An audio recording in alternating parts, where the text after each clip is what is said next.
You will now subscribe to the oath of office as administered by the Honorable Laurie Gilday, Chief Justice of the Supreme Court. Please rise.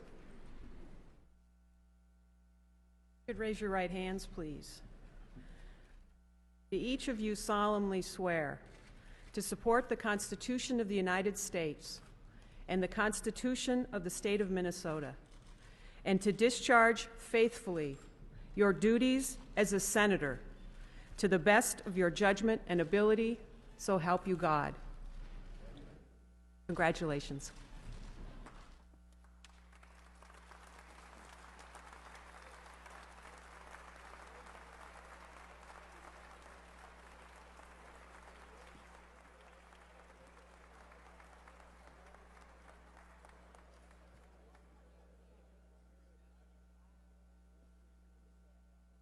Election of the President of the Senate.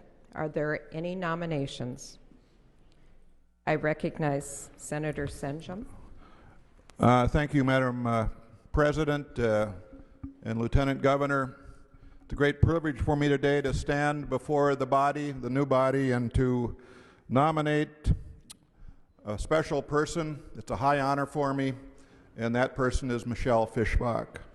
Senator Michelle Fischbach is ready to lead this organization forward from the standpoint of the presidency, Madam Chair, and she will do that with grace and dignity and fairness in every respect. I've known Senator Fischbach in all of my 8 years since joining the Minnesota Senate. I've worked with her closely as she was Deputy Minority Leader. I know that she's prepared to do this. She will do it well, and she will do it in the great traditions of our institutions, always emphasizing fairness, and I would emphasize fairness and especially towards the minority.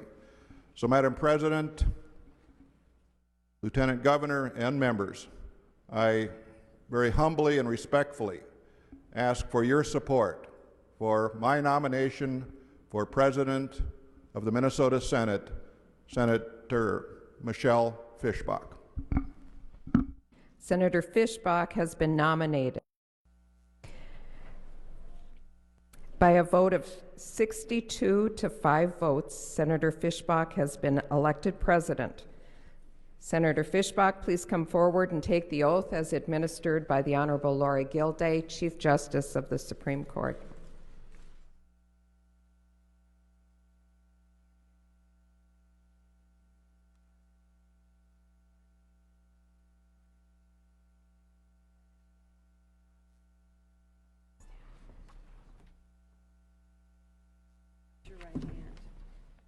Solemnly swear to support the Constitution of the United States and the Constitution of the State of Minnesota, and to discharge faithfully your duties as presiding officer of the Minnesota Senate to the best of your judgment and ability.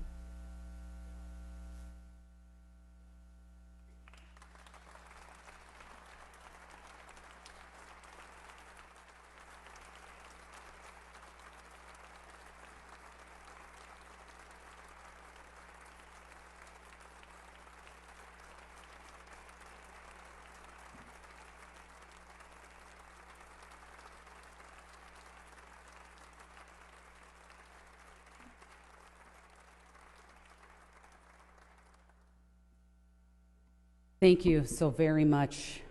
I am truly honored that I would be elected to this position, and I will certainly do my best to preside in fairness and to do this institution, this great institution justice. And I want to thank every member, all of the members, and my family and my friends who supported me. So thank you very much. And our next order. Every day, the people come here from across the state and our country and our world to visit the Minnesota State Capitol. The first time I came, I remember I was 6th grade. I came on a bus. The second time I came, it was for Youth and Government. I was in the freshman house. I had a cap on punitive damages bill, and I think that Senator Latz would not have liked. But for most, it's the first and only time that they'll visit. For me, I didn't return again until I was a senator-elect. No matter who they are or where they come from, and whether they're school children here on the first time or they're a school teacher who's here for the 50th time, They all do the same thing. They stand at the bottom of the stairs and they look up. They look up and see this majestic building and the architecture like nothing else.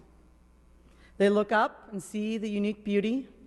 They look up and they point at the golden statue.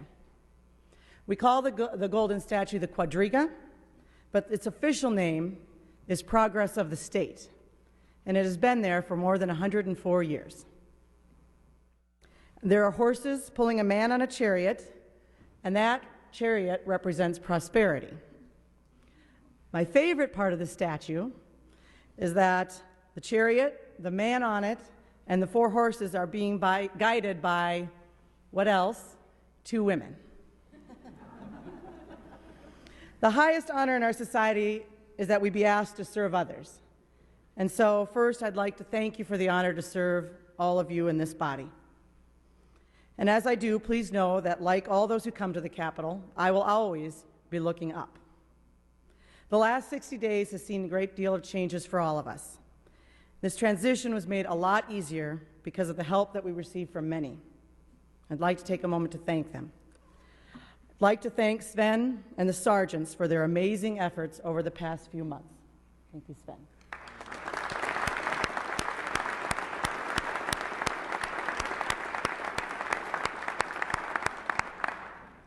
I would like to thank Senators Poggemiller and Bach for their support and assistance during this changeover.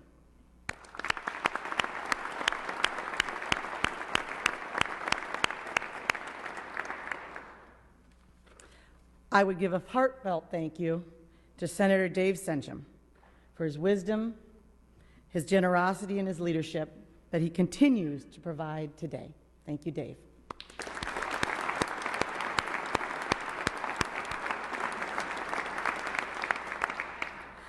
I'd like to take a moment to thank my family, Rachel, right here, Mom and Dad, and Christopher in the gallery, for their patience, their love, and their support during this transition. I simply couldn't have done it without them.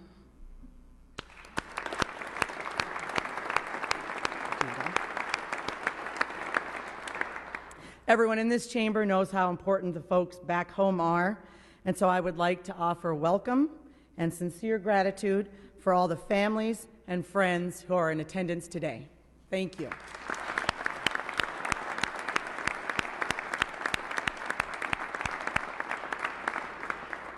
And I know that I can speak for all of us in wishing Governor Dayton and Lieutenant Governor Pretner-Solon the very best in their new roles.